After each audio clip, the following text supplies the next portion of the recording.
غسل جنابت روزے کی حالت میں کرنا، اس کا کیا حکم ہے؟ چنانچہ رمضان میں غسل جنابت صبح صادق کے بعد کرنے سے روزہ فاسد نہیں ہوتا ہے، اور روزے میں خرابی بھی اس صورت میں لازم نہیں آتی ہے۔ ہاں البتہ فجر کی نماز سے پہلے غسل کر لیا کرے تاکہ نماز قضا نہ ہونے پائے۔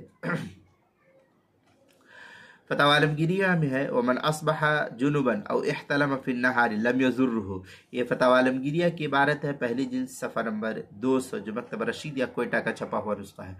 زجاجۃ المصابیح کے اندر ہے ان عائشہ قالت کان رسول اللہ صلی اللہ علیہ وسلم یدرکہ الفجر فی رمضان وهو جنب من غیر حلم۔ اس طریقے کے الفاظ جو ہے زجاجۃ المصابیح جلد نمبر 1 صفحہ نمبر 556 پر اس کو نقل کیا ہے۔ بدائع الثناء جلد نمبر 2 صفحہ نمبر 92، در مختار شامی جلد نمبر 2 صفحہ نمبر 400، جو HM سعید کراچی پاکستان کا چھپا ہوا نسخہ ہے، اس کے اندر اسی طریقے سے روزے کے مسائل کا انسائکلوپیڈیا، اس کے حروف تہجی غین عنوان ہے غسل جنابت، صفحہ نمبر 153 پر اس کو نقل کیا گیا ہے۔